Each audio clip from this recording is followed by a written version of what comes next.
Okay, so I see Norm Dorr has arrived. Are you ready to go, Norm?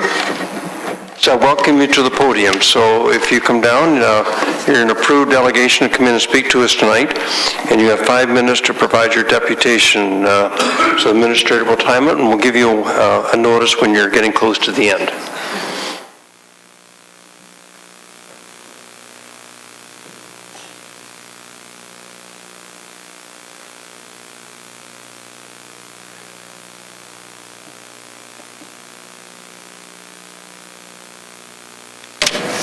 So welcome, and the podium is yours. Okay, is this on? It is. Okay. We left off last year about the lapel cameras for the officers. I've done some research on the cameras, and the state of Idaho, they've purchased 25 body cameras and the software. Police there are fully endorsing it. One of the things they're saying, I think it helps enhance public trust in what we are doing because we're capturing things that our officers are doing almost all the time. Body cameras can be useful for documenting police misconduct. We're finding out that there are benefits to the officers. Sometimes people will say things happened, but they didn't, and we have video that says the officer did it right. So, that's a good thing. Edmonton, I've got, some information on Edmonton, and they're saying that potentially there are many benefits for both officers and the public. They record events requiring pursuit and or use of force away from a police vehicle. Objective representation of events, make investigations more difficult and timely, reduce hostility, reduce complaints from citizens, and provide evidence to support prosecutions. They say a whole lot more, but that sort of sums it up.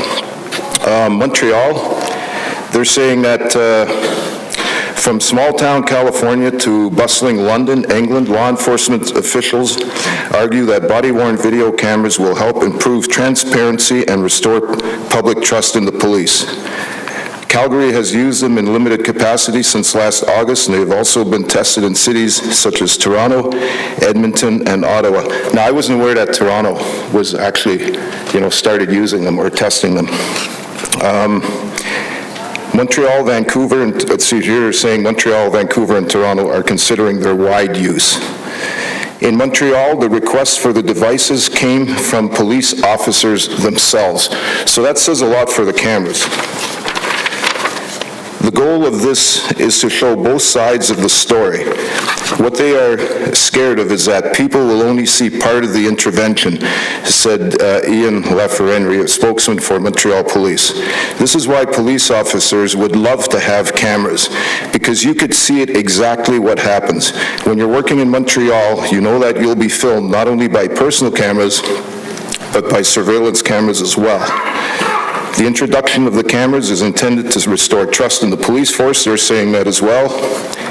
In a report outlining the pros and cons of the issue, the American Civil Liberties Union said it's against pervasive government surveillance, but added that when cameras primarily serve the function of allowing public monitoring of the government instead of the other way around, we generally regard this as a good thing. Overall, we think it can be a win-win.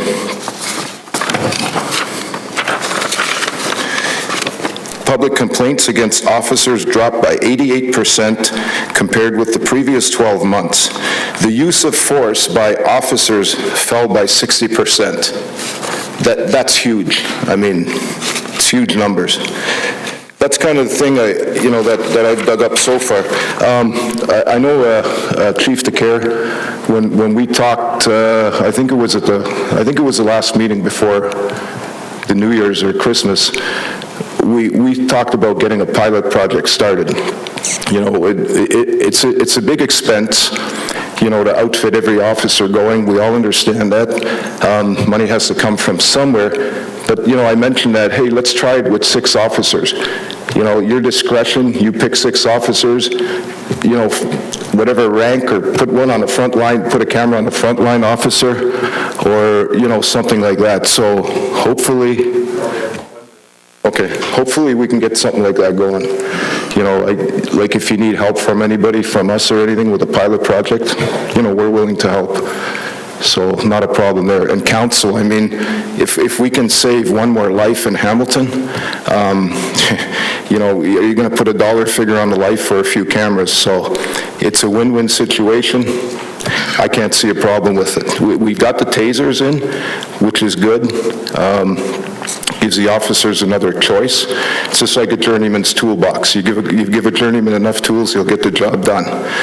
Hopefully the training, for the officers with the tasers is done properly. Everything works out well.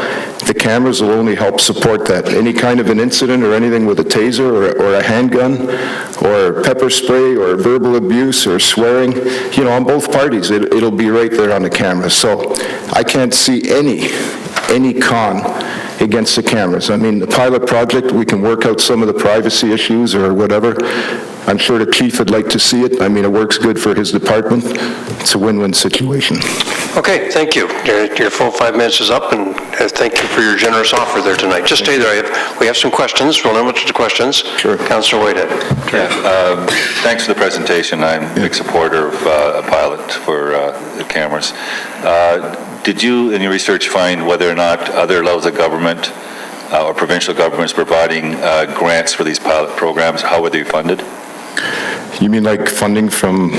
Money source. I didn't get into that part of it. I didn't feel it was like up to me to try and do the funding. I think the chief has probably got a lot more knowledge on camera costs, and because I'm sure he's talked to other chiefs. He knows what's going on the way of lapel cameras. So he'd probably be the man to talk to about costs and stuff like that. I appreciate it. I just wondered if there was other granting agencies that would look at this initiative. So I'll ask the chief at the appropriate time. Thank you very much. Well, maybe, if you have contacts, other council people, Ottawa or Toronto, it'd be kind of nice if Hamilton got on this. And, we got a big rivalry with Toronto, and they always seem to be one step ahead.